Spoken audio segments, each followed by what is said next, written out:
Hey everyone, it is March 5th, 2019, and welcome to another Brooklyn Baritone podcast.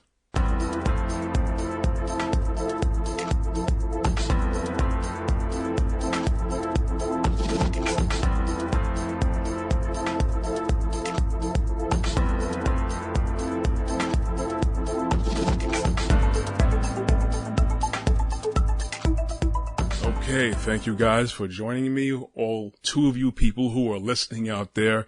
I appreciate you taking the time out to listen to either the whole thing, 2 minutes, 2 seconds. I hope I do spark some interest in you. I'm flying solo today. Natasha is not here with me. I don't have any other guest speakers lined up. And this is like, in the middle-ish of the week. I'm trying to make sure I put out at least every week some quality content out there. Sunday is usually my goal day, but things happen, life happened, but I still had in my mindset to get these topics out. Of course, we ran through a few of social issues and points about personal development, spiritual development, professional development as well. So I'm continuing that more social and political issue, financial issue with racism, that heavy word that's plaguing us right now, that's been plaguing us for a very long time. There's so much things that are charged, so much people that are charged up behind it. Well, usually I try to start off with the definition of racism, which is basically, if you don't know, the prejudice, discrimination, or antagonism directed against someone of a different race based on the belief that one's own race is superior. It doesn't necessarily have to mean that someone feels they're superior, but it kind of steers towards that. It's just the fact that you just feel that, those certain peoples aren't deserving of certain liberties that you have. So, I guess it would mean that you feel you're superior, in a sense, but this word has caused so much issues, and it seems to be, a mountain that so much of us cannot get around. So much of us civilized, intellectual, supposedly ethical or morally correct people still have this issue that we just cannot get past. Even if we are not the ones who are promoting it and we try our best to steer clear of it, it somehow, some way finds its way to us in our lives, in our own words and words directed to us, in our minds, so much things. Well, all right. Well, I was looking up basically. Just to refresh my mind, I knew of this fellow with racism, the modern form of racism, because there's always been some form of racism, but just because it's happened in the past, in our history of human living on this planet, that doesn't mean that it's okay. There's many people out there that will feel that because it happened in the past, it happened in past civilizations. It's just something that we do. No, it's something that people choose to do. And it's still a choice that people act out with their lives, and they shape other people's lives, other groups' lives, basically on very ignorant things. We're going to get down to all that. I'm not going to try and drag it, as much. I'm going to make sure I have myself focused, because it can easily lead anybody to get charged up. So basically, okay, the origin of modern racism. Well, we're going to go back real quick, history lesson. This one German scientist, this bloke by the name of Johann Friedrich Blumenbach, he's basically the guy who coined the phrases as we know today of the ethnic groups of American, Mongoloid, Caucasian, all those things. He's the guy who pretty much promoted those terms. Now, I'm not too sure if there were any terms similar to that before. There could have been different types of breakdowns of races before, but for the modern part, for what we're going through now in our culture, that's where the catalyst started. So, and that's basically a part of, the evolutionary type of thinking. I'm going to cover some things, talk of some things that I know, of course, going to step on some toes, some people are not going to agree with it, but it's quite all right, because if you have everyone agreeing with you all the time, then something is wrong. All right. So going forward, the origin of modern racism. I just talked about the Johan bloke, and then we also have fast forward into many other types of ideologies, theories, mindsets, because he's the one who actually helped spark and catapult the whole evolution thing. And we all know that evolution is usually tied to Darwin, even though there have been other people in history that have touched that subject before, talked about it, theorized about it, what have you. And Darwin also got, some of his motivation from his grandfather, actually. But Darwin was just happened to be the face behind that movement. Now, it's one thing for it to be a theory, but it's another thing for it to be put into practice, and to be put into practice with such dubious intent. Because whether you want to admit it or not, racism is a direct product of evolution. No matter how much you may love your beloved Nietzsche or your beloved Dawkins, Stephen Hawkins, whoever it is, when you get down to it, racism is a direct product of evolutionary theories and thoughts and practices. This is why we have the breakdown of the species, the ethnicities, showing that some are more superior than others, which we know is not true.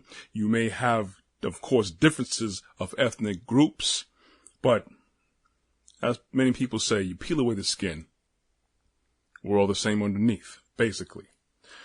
Okay, so it was so long ago where it's been since like the 1800s, 1700s in the making as far as the modern impact of racism. And it has such a strong hold on us today. Now, one major reason being is that it's all about education. Because if you wish to shape generations to come, you have to get into the academic side of culture, of society. So now you have to start pushing this. It can't just be a few people spouting something. You have to actually grow legs and get money behind it, get clout behind it, get governments behind it, get universities behind it. You have to get a lot of power behind it to move this train. And this train has been moving and running people over. Countless people, countless lives have been lost. Countless dollars have been pumped into this. Countless pages have been printed to promote this. So, I understand why people are upset now, but you have to know the origin of everything, or else you're just going to be sitting there spinning your wheels, trying to out-argue the next person, or trying to find a way for people to coexist. You have to understand the origin of everything. That is where you at least know where it started, how it started, and how to tackle any problem, if we have the power to do so in the future. Okay, so basically, evolutionary practices, check. So racism has been so successful because when you look at it, evolutionary theories have been promoted in universities, where it shows the course in that model, which favors the Caucasian people. I'm not saying because I don't like Caucasian people. It's just the truth. And if you take offense, then, you just have to humble yourself and learn more about the real history. So going back to history now, back in the school books, universities were actually printing material and had professors teaching this stuff for centuries now. For centuries. Think about it. Because I remember when I was growing up, when I was a young kid, okay, in my lifetime, I remember specifically reading about white man's burden. That was in my lifetime. I specifically remember reading about that. And back then, I didn't really know that. And honestly, I bought into it to a degree because how they so eloquently described it, that the white man has had such a burden to educate and civilize the Negro from Africa. You almost feel a bit of sympathy, like it's such a hard task to train these people to act like people. And this is what is taught, and many worse things have been taught in these United States and in the world. Now you think about that in your lifetime. So you could think of how much young minds were so molded and impressionable in my generation. So think about the generation before me. Think about other nations with children around my age group that learned that. They grow up with the seed planted in their mind.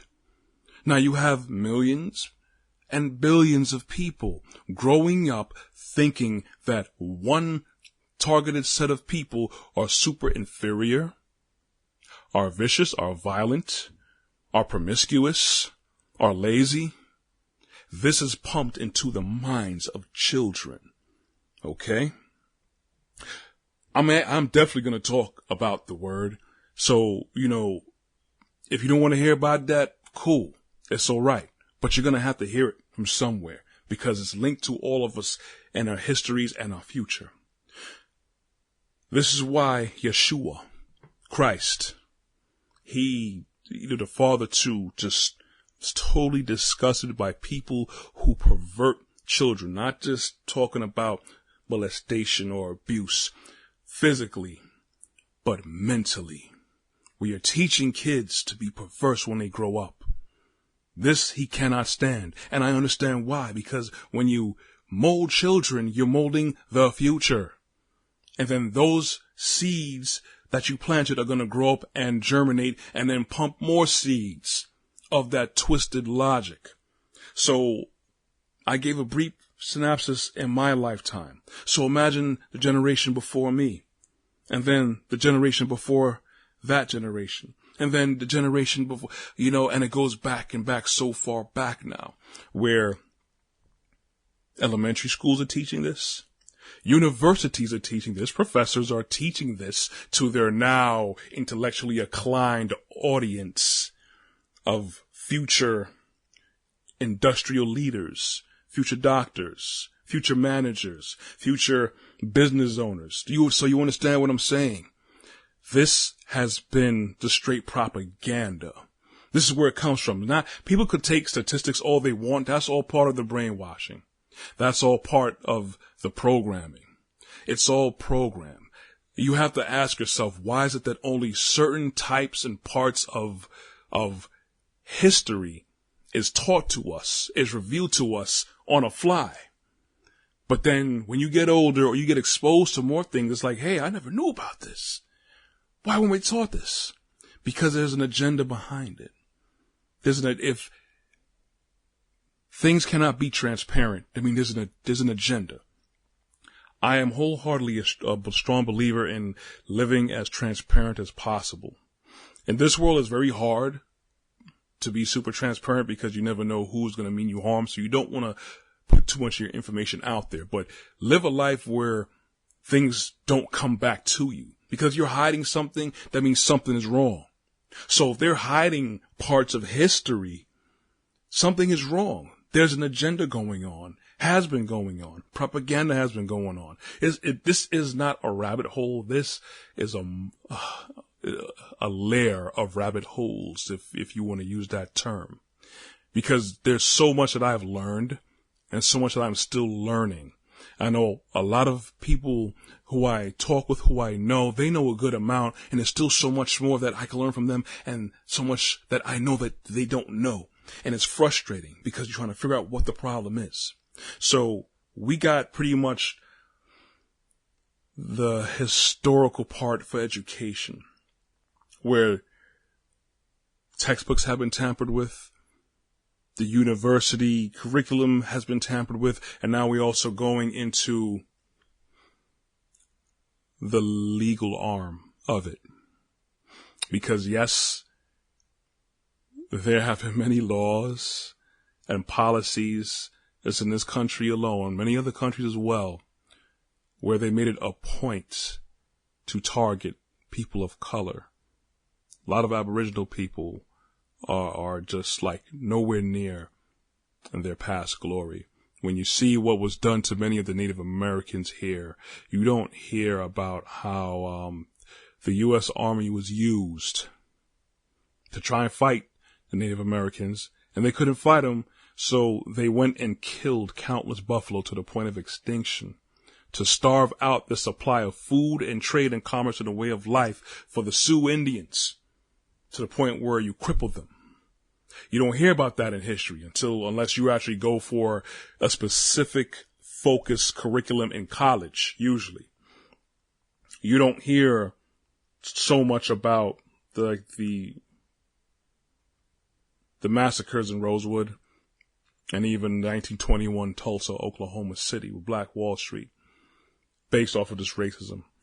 And that was actually, again, with the military playing a major part, unfortunately, of doing the first aerial bombing, because it could be argued with whether actual military was used, what the Guard was called out, where they had vehicles with machine guns strapped on it, and they had actually airplanes outfitted with machine guns and dynamite was being dropped. But I don't want to get too far down.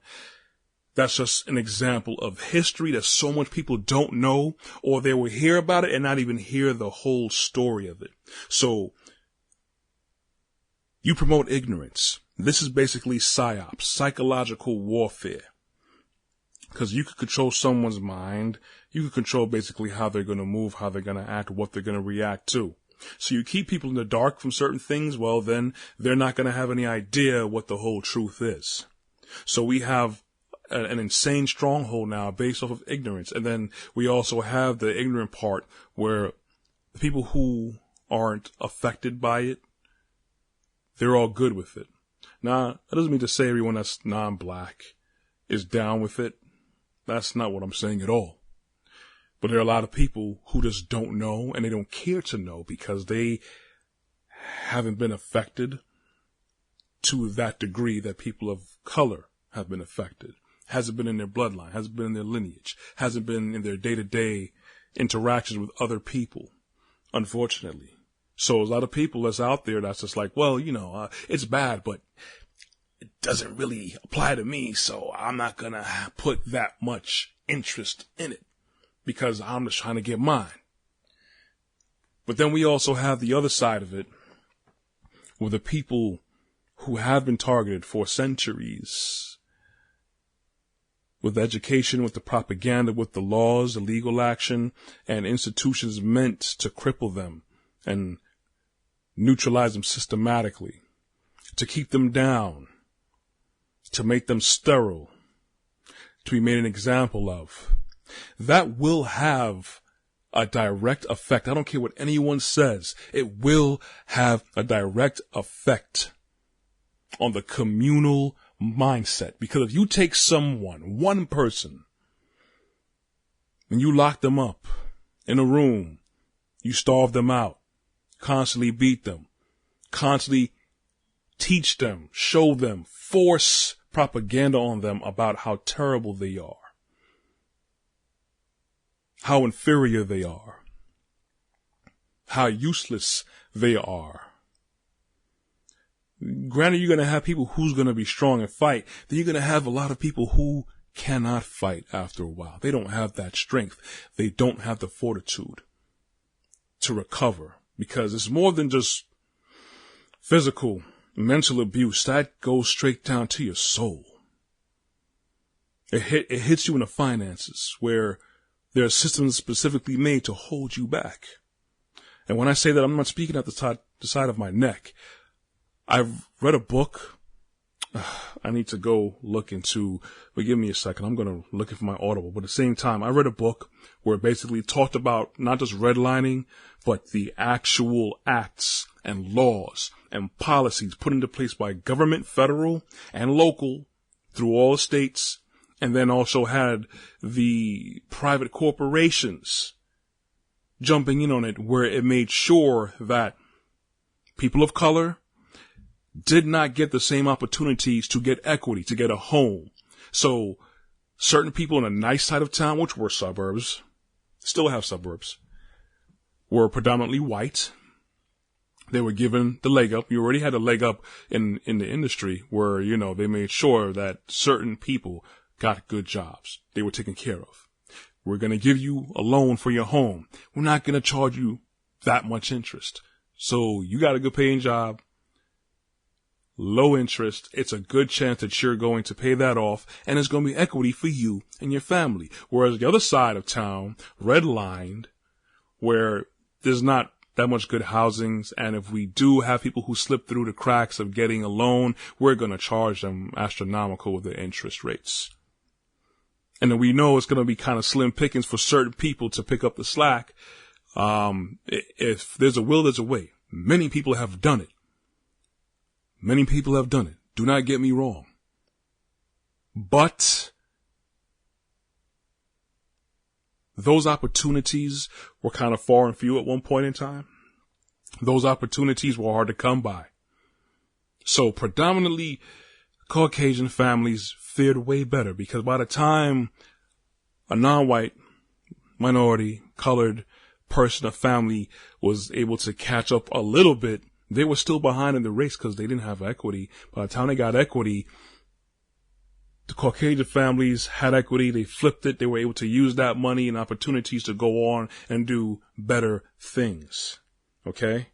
So the book I'm actually talking to you about is called, oh, that was it, playing by accident. It's actually called The Color of Law, A Forgotten History of How Our Government Segregated America, by Richard Rothstein.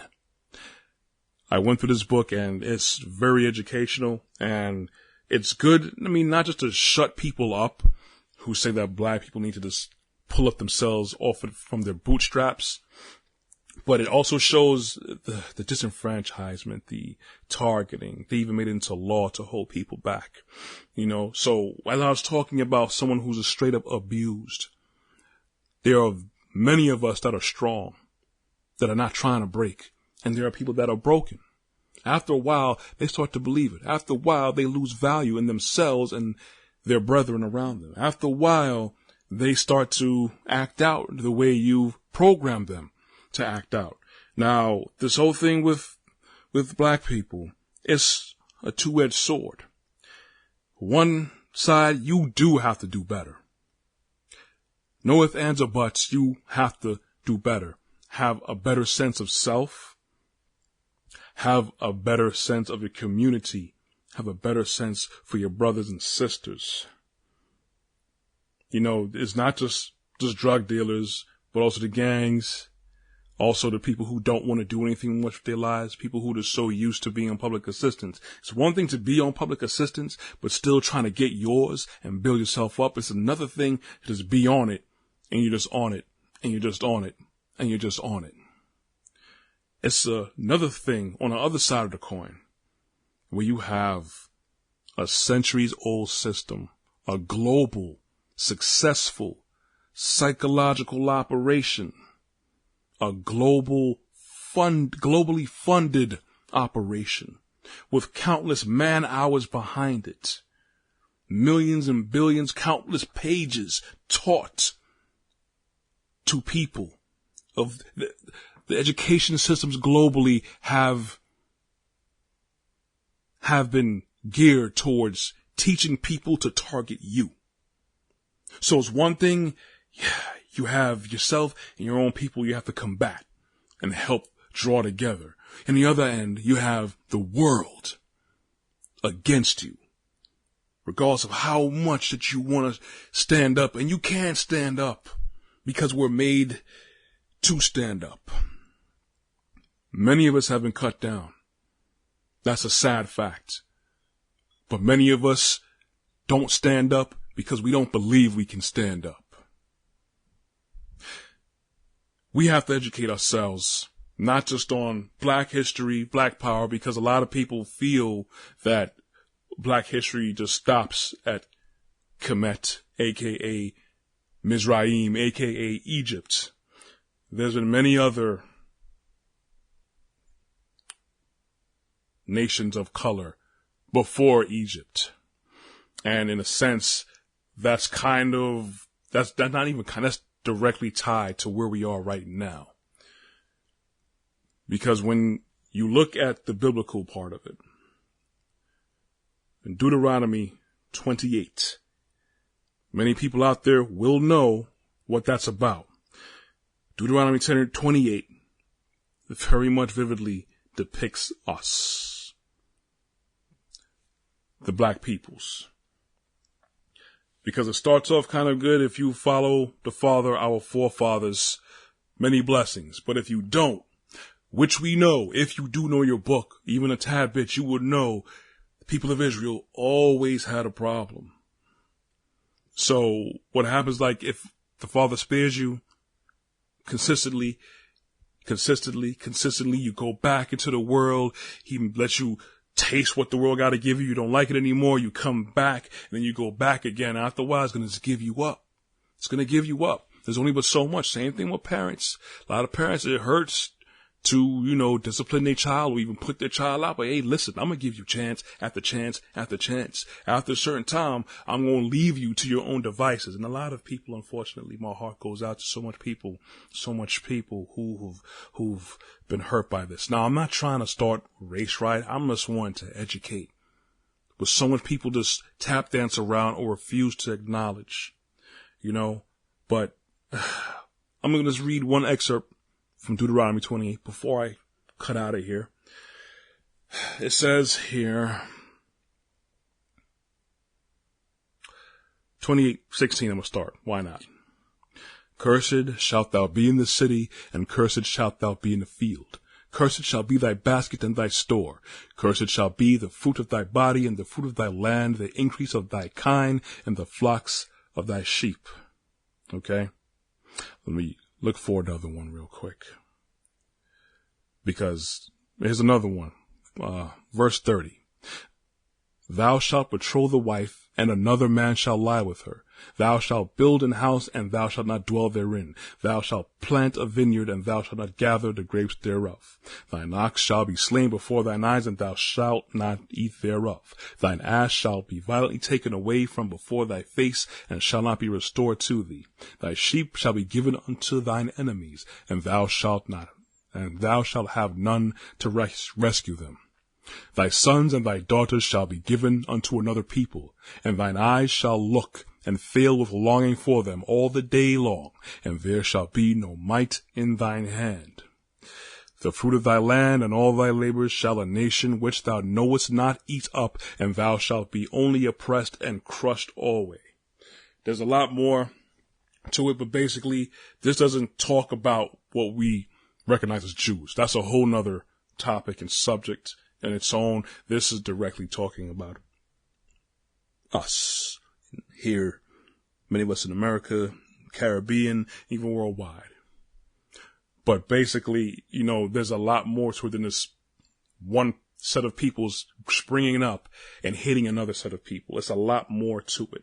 But we have to always go back to the origins of everything. Everyone just needs to understand where this comes from. There's not going to be people who are going to be superior just because. There's not going to be a set of people who is put here to be placed in servitude. We have to understand that people feel a way because we're pumped these things by the media. We are pumped these things by education, even to this day. We are pumped these things passed on by tradition, and so much people don't even know why.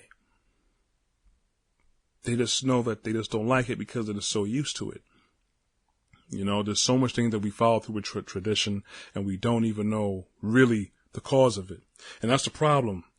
We are too proud to really go past our own understandings and dig up the real history, the history that's been watered down, as I've highlighted earlier, the real history that's been covered up Thankfully, we still have sources and books and publications that are readily available to us, to each and every one of us.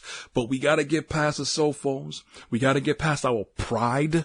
We have to get past our own opinions. We have to get past our own culture of people that we're around. You got to get out of your comfort zone. And I implore you, it'll behoove everyone to learn the history of us, of human beings on this planet, if we're going to have any kind of chance to help other people be their best selves, to help you be your best you. Now, I want to cut it short. I'm right at 30 minutes. There's so much more. Hopefully I didn't ramble on too much, but usually I will have my wife here with me, or in the future counterparts to help anchor me, not go too far, but that's all I have for now. Of course, it's going to be so much more. If you've enjoyed this, thank you so much for listening. I'm going to have more content. Listen out for me. Look out for me. I'm always going to put stuff out weekly. Something fresh, something for everybody. I'm not always going to be humglum. I'm going to have other spicy content and other things too. But anyways, this is Corey Ashley. Thank you for listening to another Brooklyn Baritone podcast. I hope I stirred something in you. I hope even if you was listening to 2 words, at least helped you with something. Anyways, be blessed, everyone. Walk good. See you next time.